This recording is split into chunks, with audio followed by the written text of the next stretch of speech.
Une fois que les autres joueurs ont quitté le tunnel et laissé Jinek seul avec la méduse, elle a trouvé étrange que Jinek puisse la regarder directement dans les yeux sans se transformer en souvenir. Mais une fois que notre héros a pu activer sa compétence Greedy Gaz, il est devenu immunisé contre la pétrification, et lui a répondu sarcastiquement qu'elle était trop faible. Medusa commença à lui répondre qu'il était trop effronté pour un humain, et au même moment, elle commença à activer ses compétences dont le pouvoir de l'harmonie. Sa puissance d'attaque magique augmenta de 30% et sa vitesse de déplacement diminua de 15%. Avec de grands cris, la méduse commença à lui crier qu'il allait mourir si facilement et fondre en morceaux. En fait, au même moment, les serpents qui se trouvaient sur sa tête se mirent à cracher une solution acide qui vola vers notre héros. Mais Jinek activa sa compétence d'épée démoniaque roi des marches. Il commença à sauter d'un côté à l'autre avec facilité. Sa vitesse de déplacement augmenta de 70%. Se redressant, il commença à lui dire comment elle allait le tuer alors qu'elle-même pouvait à peine ramper. Mais dès qu'il eut parlé, la méduse commença à activer sa compétence vent dévorant. En frappant de toutes ses forces, elle commença à s'approcher de notre héros. Mais pas de chance, notre héros utilisa son artefact pour bloquer son attaque. En fait, l'artefact sacré commença à répondre à l'appel de son maître, et la protection physique et la protection magique commencèrent à augmenter de 30%. Medusa ne comprenait pas comment cela était possible, après tout, elle avait utilisé même le pouvoir de l'orgone, mais ses coups ne passaient pas. Il fallut attendre une seconde avant que notre héros ne parvienne à la toucher avec ses deux doigts. À partir de ce moment, la barrière Sealed Player, la dernière condition pour devenir enfin un maître de la barrière, commença à s'activer. Il devait rapidement enfermer le monstre boss dans la barrière. Une fois que la méduse a été capturée, notre héros s'est réjoui. La méduse commença à s'inquiéter et cria qu'elle ne pensait pas qu'il pouvait l'enfermer dans cette misérable boîte en verre. De toutes ses forces, elle se mit à taper dessus et réussit ainsi à la détruire. Mais notre héros la regarda et comprit que ce n'était pas fini. Il se mit à courir pour échapper à la méduse, mais celle-ci le poursuivait encore longtemps. Bientôt, Jinek a pu activer sa compétence main de géant. Il prit quelques blocs de pierre dans ses mains et commença à les lancer dans sa direction. Mais dès que les gros blocs volèrent vers elle, elle put les briser et lui dire qu'une telle chose ne marcherait pas sur elle. Alors arrêtez de lui en lancer, car il était temps de devenir intelligent. Mais soudain, la méduse commença à se rendre compte qu'il essayait de lui lancer des pierres. On aurait dit qu'il ne voulait pas lui faire de mal. Il voulait juste l'attirer dans son piège. Mais une fois qu'elle y est arrivée, Jinek commence à lui dire qu'il est trop tard pour l'atteindre. Après tout, pour l'instant, il lui infligeait des dégâts avec de la cendre de cadavre et la distrayait avec des rochers. Au même moment, la barrière de niveau 3, joueur scellé, commença à s'activer, et une grande force de liaison commença à enserrer la cible dans des chaînes. La méduse n'avait plus aucun moyen de s'en sortir. Après tout, notre héros avait fait beaucoup d'efforts pour la créer. Dès qu'il s'est retourné, la méduse a commencé à crier pour qu'il la laisse sortir immédiatement. Jinek lui demanda enfin de se calmer afin qu'elle ne gaspille pas ses forces en vain. Au même moment, les conditions de la quête furent remplies et il put sceller le monstre dans une barrière. La troisième condition pour que le maître de la barrière mette en place la barrière fut remplie, et même s'il était difficile d'enfermer le boss de l'île dans la barrière en vie. Après tout, c'est pour cela que les gens n'attrapent le boss gobelin qu'au premier étage. Mais que se passe-t-il si l'on attrape un boss de plus haut niveau et que la fenêtre de notification indique que l'on a réussi à attraper le boss de plus haut niveau pendant la quête? Il pourra alors changer sa profession en interprétant le home de la classe de maître de la barrière la plus élevée, et il pourra réaliser toute l'essence de la couronne, la réinterpréter et créer une barrière qui n'existait pas auparavant. La barrière créée par l'interprète est 2 fois plus efficace qu'une barrière normale. Dès qu'il eut terminé, il commença à se réjouir, car il savait qu'une profession secrète allait apparaître. Après tout, plus les conditions sont difficiles, plus la récompense est généreuse. Jinek se dit que s'il continuait à creuser, il pourrait obtenir bien plus. Au même moment, la gravure du sceau de lune sur son corps commença à se baigner, et le temps d'activation de la barrière diminua de 25% et l'efficacité de la barrière augmenta de 30%. Il était grandement soulagé d'avoir reçu une amélioration, et il était déjà excité à l'idée de torturer l'épéiste avec. Et dès que notre héros s'approcha de la méduse, celle-ci commença à lui demander ce qu'il allait faire avec elle maintenant. La tuerait-il? Mais Jinek commença à lui répondre qu'il n'avait pas encore tout à fait décidé. Eh bien, peut-être faire une armure avec sa peau, un tiers de tuer des boss de monstres. C'est courant, après tout, on peut en tirer des points d'expérience, des récompenses et des objets. Mais tuer une méduse ne donne rien en dehors du temple. Les têtes de dose perdent leur capacité pendant que je suis parti, et l'armure qui en est faite est toujours là. Elle inflige des dégâts à celui qui la porte, et il commença à réfléchir à celle de la méduse. Rassemblant les ingrédients qu'il avait dans son inventaire, il commença à réfléchir à quelque chose. Et dès qu'il eut fini de cuisiner, il commença à dessiner quelque chose d'étrange sur le sol. Soudain, une ligne de communication secrète fut établie à travers le cercle magique, et un homme qui se trouvait dans la bibliothèque apparut. Il commença à demander à notre héros comment il connaissait ses contacts. Il en fut très surpris. Mais notre héros commença à répondre qu'il n'achetait que ce qui lui tombait sous la main et qu'il les mélangeait. Voilà une coïncidence, c'est sûr. Mais l'homme de la bibliothèque a poursuivi en disant qu'il était inutile de faire semblant. Après tout, même lui n'avait pas partagé ce contact avec les dieux, et il avait besoin de savoir comment il l'avait deviné. Mais Gynec ignora sa question de toutes les manières possibles et commença à pointer son doigt vers la méduse. Il disait, en parlant de ça, qu'est-ce que ce pont fait ici? Et dès que l'homme de la bibliothèque y prêta attention, il vit une méduse vivante. Notre héros savait que cela l'intéresserait. Après tout, il collectionne tout ce qui a trait à la mythologie grecque, et il n'aurait pas manqué une telle occasion. Il commença à lui dire qu'il était sur le point de s'en débarrasser et que, puisqu'il était déjà au téléphone, il pouvait la regarder. Et dès que notre héros a eu ses épées dans les mains, il a commencé à procéder et à activer sa compétence Sword Graveillard. Mais l'homme de la bibliothèque a commencé à lui crier de se calmer, car tuer un tel bijou n'est en aucun cas autorisé. Et le fait qu'il ait reconnu ses contacts. Et alors, qui s'en soucie? Après tout, une bonne chose est une bonne chose. Il commença à dire qu'il ouvrirait à notre héros une porte qui le mènerait directement à lui, et qu'il parlerait lorsqu'ils se rencontreraient. Après tout, les choses pourraient devenir plus intéressantes avec cette rencontre. Et au même moment, la barrière qui reliait ce donjon à la bibliothèque commença à s'ouvrir devant notre héros. Mais tout n'était pas si simple. Et dès que notre héros commença à franchir la porte, il commença à voir que cet endroit n'était pas du tout une bibliothèque, mais une tour d'essai au 42e étage de la cité des anciens dieux grecs, où il était déjà accueilli par Rick. Ce dernier a commencé à lui dire « Bienvenue à l'Oasis Blanche ». En voyant Rick, notre héros a commencé à entendre qu'il se trouvait au 42e étage de la tour des épreuves et qu'il s'agissait de la ville des anciens dieux grecs. Mais Gynec se dit qu'il ne pensait pas arriver si vite au 42e étage, et qu'il a l'impression que c'est la première fois qu'il rencontre les dieux sans avoir atteint le niveau 100.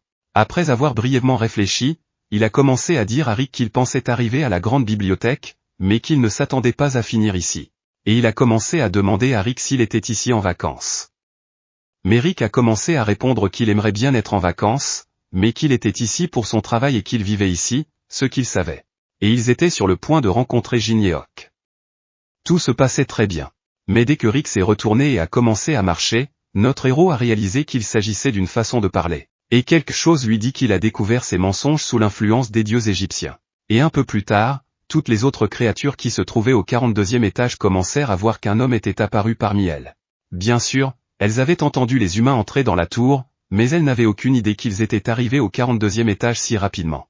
Dès que Rick s'est arrêté, il a commencé à demander à Gynec s'il savait ce qui se trouvait devant lui, et qu'un sphinx se tenait ici autrefois. Et bien que ce ne soit plus qu'un énorme cratère, il est apparu après qu'il ait été révélé qu'il était recouvert du nom d'Anubis. Mais notre héros, en se penchant et en prenant une des pierres dans ses mains, a commencé à dire qu'elle suscitait de la pitié. Après tout, il avait entendu dire que cette statue avait une grande valeur artistique. Et Rick était surpris que notre héros n'ait pas peur des êtres absolus qui avaient un grand pouvoir et régnaient sur les étages supérieurs. Gynec commença à lui répondre qu'il ne savait même pas s'il devait avoir peur d'eux. Après tout, nous ne sommes même pas au 50e étage. Après avoir dit cela, Rick s'est mis à rire très fort et à dire qu'il était très intéressé et que Monsieur Gynec ne le décevait toujours pas.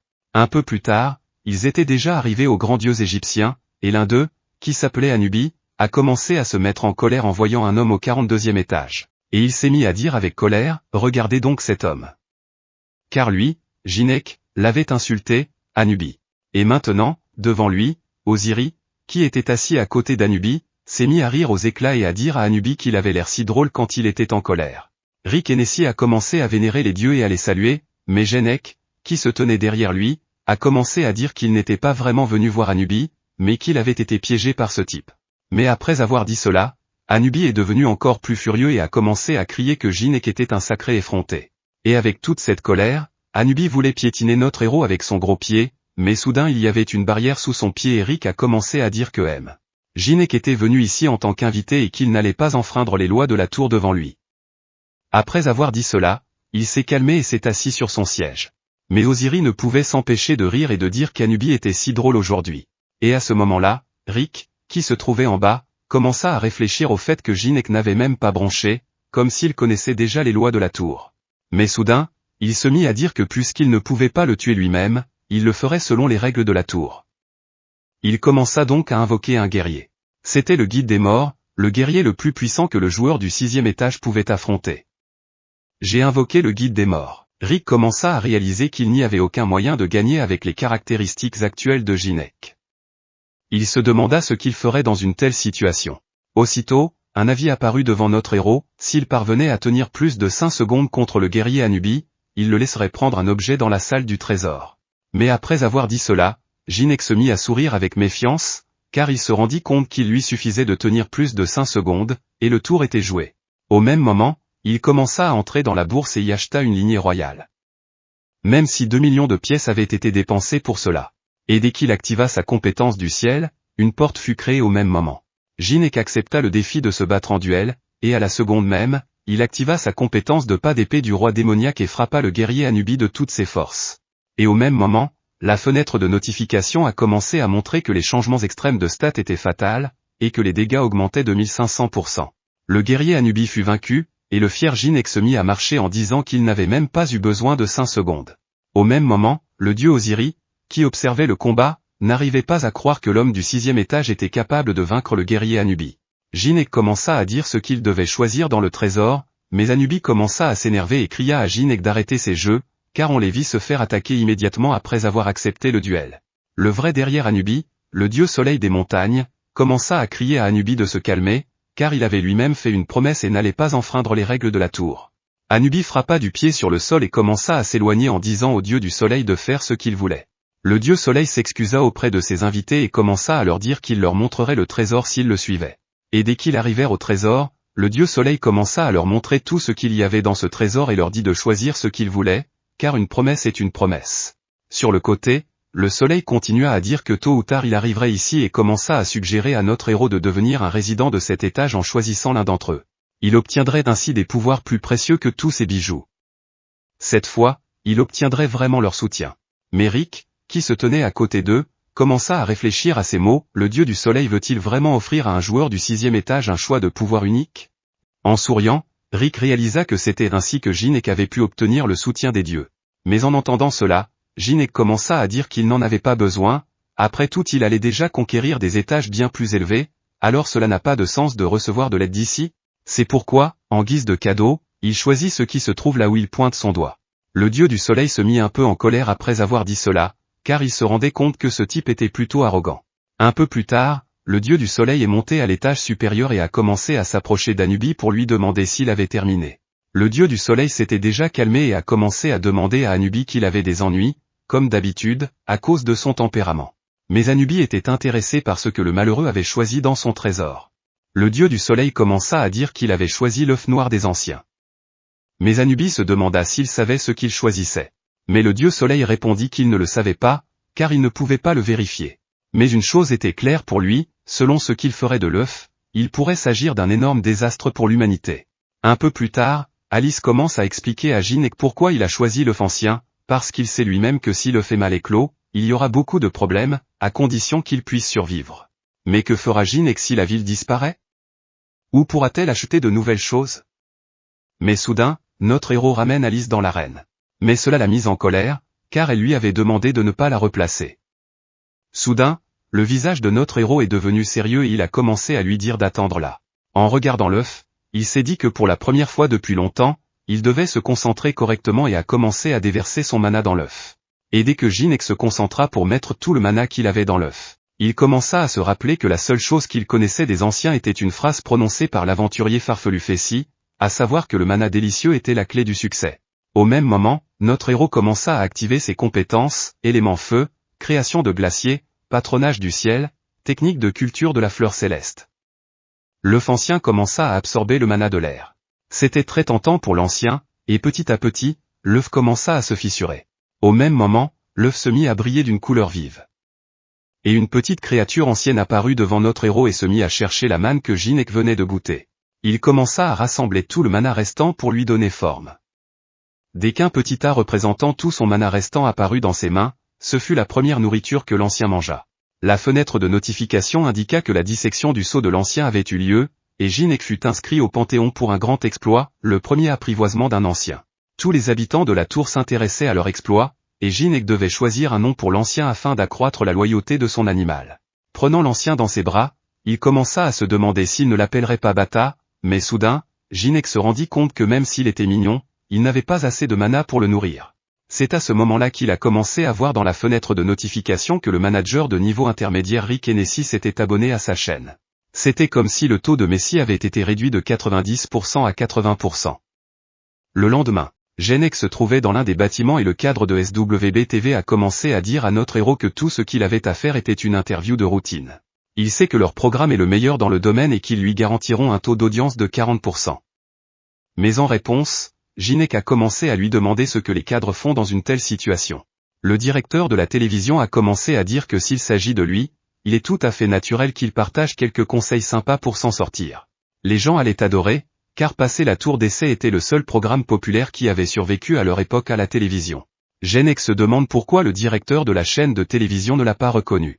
Immédiatement après, il commença à lui demander ce qu'il en était du paiement, car il avait décidé d'obtenir une avance avec des pierres magiques. Le directeur des télécommunications accepta et commença à dire qu'il y avait beaucoup de joueurs qui demandaient des pierres magiques ces derniers temps. Ginec a commencé à dire combien il pouvait lui donner, car il voulait prendre tout ce qui était possible. Mais le directeur de la télévision a commencé à dire qu'ils avaient généralement des normes de rémunération. Mais pour une superstar comme lui, ils peuvent lui offrir des conditions illimitées. Il y a un homme qui veut jouer avec lui. S'il accepte, il lui permettra de recevoir un nombre illimité de pierres magiques de leur société. Nos héros ont demandé qui était cette personne. Mais un peu plus tard, le directeur Hondo PE a commencé à sortir d'une voiture de luxe pour se rendre à la station de télévision SWB. Pour lui, le jour tant attendu était arrivé. Les journalistes qui se trouvaient près de lui commencèrent à dire qu'ils allaient être les vedettes du programme d'aujourd'hui. Il était vrai que les relations entre la guilde Dark Luck et Ginyeok s'étaient enfin améliorées. Mais soudain, une autre personne sortit de la voiture. Il s'agissait d'un membre de rang S de la guilde chinoise, une fille nommée Chao. Les journalistes étaient ravis, car avec un tel naufragé, ils se rendaient compte que quelque chose d'important se préparait. L'émission de ce soir allait faire exploser l'audimat. Notre héros commença à sortir de la voiture suivante.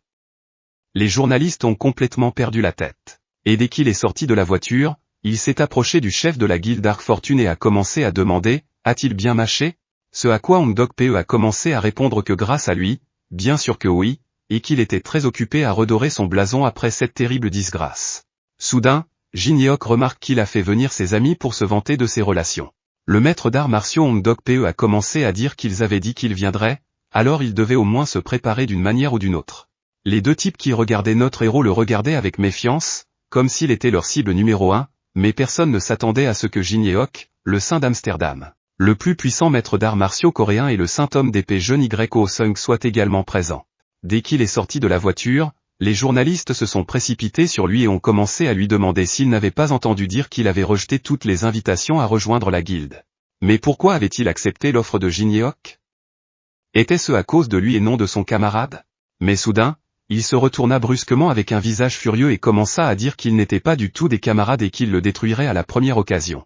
Au même moment, les deux joueurs de rang qui étaient venus avec le chef de la guilde Dark Fortune commencèrent à regarder l'épéiste et à chuchoter qu'il était quelqu'un qui aurait dû mourir depuis longtemps. Teresa et même Jong Yo Sun étaient du côté de Ginyeok. Au même moment, ils commencèrent à faire demi-tour et à partir, mais le chef de la guilde Dark Fortune commença à leur crier où ils allaient.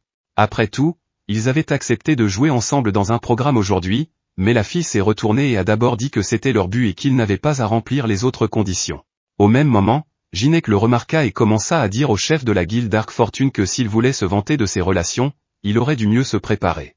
Les journalistes qui attendaient cette chance depuis très longtemps commencèrent à se retourner et à s'éloigner du chef de guilde de Dark Fortune, ce qui rendit ce dernier encore plus nerveux.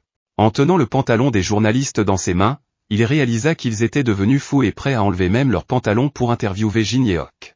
À ce moment-là, à l'intérieur de la station de télévision, un épéiste a commencé à dire à notre héros qu'il appréciait le désespoir du chef de la guilde Dark Fortune en ce moment. Notre héros a commencé à lui répondre qu'il était reconnaissant qu'il soit venu, mais qu'il devrait rester en dehors de sa vie personnelle. Ce à quoi l'épéiste commença à s'énerver et lui répondit qu'il ne se mêlait pas de sa vie privée, et qu'il était furieux d'avoir perdu sa maison à cause de lui. Mais soudain, notre héros se sentit mal à l'aise, car il se souvint qu'il avait dit au MENA qu'il était inconnu, et qu'à cause de cela son appartement avait été saccagé. Il a commencé à dire qu'il n'avait aucune idée de ce dont il s'agissait, alors il ne s'est pas apitoyé sur son sort. Et il n'a comparé que 16 vidéos de lui qu'il a faites, vous pouvez dire tout de suite que John Doe c'est vous. Et Jinek a commencé à demander, no way? À lui le gars qui a été expulsé de l'association du Maine. Et comment s'est déroulé leur combat?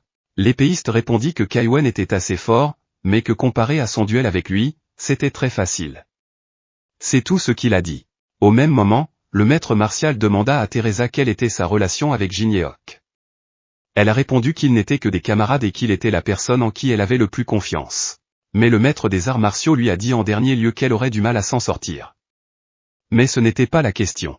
Et un peu plus tard, l'enregistrement a commencé et le présentateur de la télévision a commencé à dire qu'ils avaient des invités spéciaux pour leur programme à l'extérieur de la tour des procès ce soir. Elle commença par s'adresser à notre héros, lui expliquant qu'il gagnait en popularité grâce à son incroyable vitesse de passage, et lui demanda s'il avait des conseils particuliers à donner.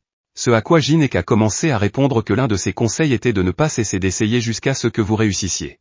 Après ces mots, l'animateur de l'émission a commencé à commenter à quel point l'histoire précédente était impressionnante, et a demandé au personnage s'il pouvait parler du 3e étage. Jinek répondit qu'il suffisait d'éviter les dangers de ce niveau.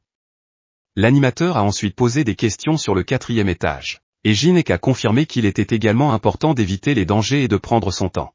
Peu après, le directeur de la chaîne de télévision montre ce reportage à notre héros et se demande comment il est possible d'autoriser la diffusion d'une telle histoire à la télévision.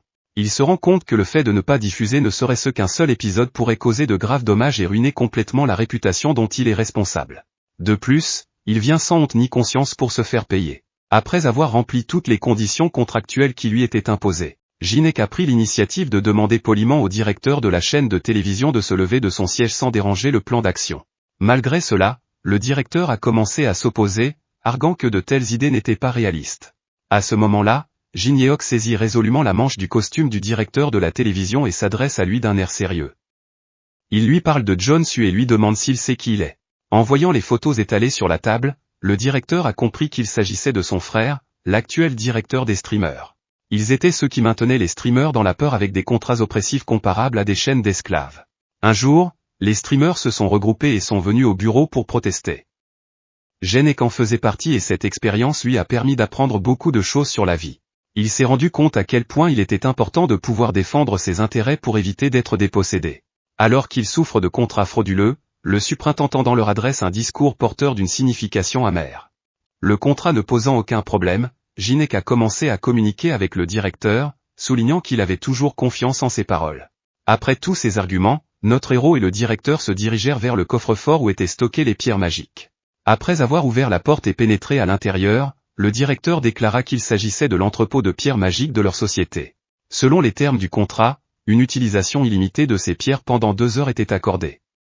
Cependant, Jinek était mécontent de n'avoir que 2 heures pour tout faire. Le directeur lui expliqua que cette restriction était inscrite dans le contrat, bien qu'en petit caractère dans un coin, et que Jinek pouvait utiliser les pierres à ses propres fins. Cela déclencherait un sort anti-vol, et il serait donc inutile d'essayer d'ajouter les pierres à son inventaire. Le gérant commença à réfléchir à ce qu'il lui restait à faire, à part absorber les pierres. Cependant, le temps moyen d'absorption d'une pierre, même de bas niveau, était de 5 minutes, et quel que soit le nombre de pierres absorbées, la quantité en 2 heures restait négligeable. Finalement, le directeur suggéra la possibilité d'aller voir le personnel, car l'entrée ici était strictement contrôlée. Lorsque Jinek tourna son regard vers les 2 employés qui se tenaient à proximité, il remarqua que l'une d'entre elles tenait un téléphone portable avec l'appareil photo allumé. Cela lui fit comprendre que le directeur avait l'intention de nuire à sa réputation s'il utilisait la force pour obtenir les pierres. Il a accepté et a expliqué au directeur que même s'il ne disposait que de 2 heures, il ferait le meilleur usage possible de ce temps. En quittant la pièce, le directeur lui a souhaité bonne chance et l'a informé qu'il reviendrait dans 2 heures. Il a demandé aux personnes présentes de s'occuper de Monsieur Jinek. Une fois la porte refermée, notre héros les a salués et leur a fait savoir qu'il avait quelque chose d'étonnant à leur montrer. Au bout d'un moment, le directeur s'est assis dans son bureau et a regardé la photo. Cependant, après avoir présenté ses condoléances pour l'accident dans lequel sa connaissance était décédée, il mit la photo dans une corbeille et, en partant, il commença à réfléchir au fait que la vie doit continuer. Il se demanda pourquoi la personne décédée, même après sa mort, continuait à le hanter. Il serait au moins réconfortant de pouvoir réduire la dépense de pierres magiques. Cependant, le directeur était intéressé par la façon de se débarrasser de Ginec. Il commença à réfléchir à la possibilité de faire appel à des journalistes pour créer un scandale autour de cette affaire. Il décida de s'y atteler dès qu'il se serait sorti de ce mauvais pas. Alors qu'il s'approchait du coffre-fort et commençait à scanner sa rétine pour ouvrir la porte, il se tourna vers notre héros avec un sourire, lui demandant s'il avait pu utiliser les pierres dans les 2 heures imparties. Cependant, en y regardant de plus près, il s'aperçut qu'aucune des pierres qui se trouvaient auparavant dans le coffre ne s'y trouvait plus. Le sourire qu'il arborait disparut instantanément. L'employé qui accompagnait notre héros était assise par terre avec lui et regardait avec étonnement l'igname qui se trouvait sur le sol. Cet igname s'était retrouvé par terre après avoir été dévoré par les pierres magiques. Ginec, qui se trouvait à proximité, a commencé à demander au directeur s'il y avait d'autres pierres magiques. Le petit bonhomme aime vraiment manger, et après tout ce qu'il a vu, le gérant est tombé par terre, abasourdi par le choc qu'il venait de subir. Notre héros commença à réfléchir à l'idée qu'il s'agissait peut-être d'une rétribution bien méritée pour les mauvaises actions qu'il avait commises sans savoir où il se trouvait. Et il se rendit compte que ce paiement le tourmenterait pour le reste de sa vie. Au même moment, notre héros remarqua qu'une notification apparaissait à l'écran, qui décrivait les caractéristiques du bata, sa consommation de mana pendant le combat et le fait que l'expérience gagnée au combat est partagée entre le familier et le maître. Ginec commence à se rendre compte que l'igname est très puissante et qu'il n'a pas assez de mana pour se battre. Après tout, il n'a que 80 mana, et s'il invoque l'igname au combat, elle ne pourra tenir que 5 minutes, voire moins. Il ne lui reste plus qu'à s'efforcer d'améliorer ses compétences plus rapidement que prévu. À ce moment-là, il y avait 2 joueurs dans l'une des maisons, dont l'un s'entraînait. Il avait déjà réussi à former une alliance avec des alliés importants. En réponse, elle entendit parler d'un homme mystérieux qui avait agi encore plus vite que prévu. Il pensait que l'épéiste se disputait avec Ginec, mais la jeune fille remarqua qu'il réagissait agressivement, mais qu'il avait du mal à se plier à ses demandes. C'était suffisant pour le considérer comme un partisan de Ginec. C'est alors que l'homme a commencé à dire qu'il n'y avait plus rien à faire et que tout le monde devait être considéré comme un ennemi potentiel, s'il n'était pas du côté de la Chine. Dans le même temps, Ginec commença à interroger l'épéiste sur la façon dont il avait pris ce qu'on lui avait montré. Ce miroir était un outil destructeur capable de s'agrandir. Sa particularité est qu'il est capable d'établir une connexion avec n'importe quel endroit de la tour de test dans les 10 premiers étages. Le miroir a une période de recharge de 90 jours et est limité à 30 minutes d'utilisation. Un seul compagnon est autorisé, et plus le joueur progresse, plus les tâches disponibles augmentent. Ils ont fini par s'installer dans la tour des épreuves, plus précisément au 6e étage, qui se trouve dans les forêts elfiques. C'est à ce moment-là que l'épéiste s'est approché de nos héros, leur demandant un moyen d'augmenter leur force. Il leur a fait part de son intention de devenir plus fort et même de brandir un puissant artefact qu'il compte conquérir. On peut donc se demander pourquoi il n'a pas essayé de résoudre ce problème tout seul. Ginec a répondu à ce commentaire en soulignant qu'il se soucie et s'intéresse à Swordsman. Son désir est d'aider Swordsman à devenir plus fort afin qu'il puisse à nouveau braver les difficultés. Au moment où notre héros a commencé à activer le miroir, Swordsman a commencé à demander à quel étage ils allaient continuer. En réponse, notre héros l'informa qu'il se dirigeait vers le 10e étage, connu sous le nom de Havre des Guerriers. Cet étage abritait les guerriers qui protégeaient le boss. Ils étaient environ 21. Ginec demanda à l'épéiste s'il pouvait s'en charger. L'épéiste répondit que cela valait la peine d'essayer, sauf si l'immortel de pierre, qui était le chef du 10e étage, se réveillait. Ginec poursuivit en disant que ce qu'il ferait était ceci, s'il pouvait se débarrasser de tous ses gardes et tenir tête au chef pendant 1 minute, il accepterait son défi de se battre en duel. Dès lors, l'épéiste confirma son accord, commença à se diriger rapidement vers les gardes et cria à notre héros qu'il tiendrait définitivement sa promesse. Et dès que l'épéiste commença à attaquer, les guerriers commencèrent à se lever et à lui répondre qu'il s'agissait d'un lieu sacré pour les guerriers, et que seuls ceux qui en avaient reçu le droit pouvaient se trouver ici. Mais l'épéiste n'en avait cure, et il se mit à crier haut et fort pour qu'il se taise et quitte son chemin.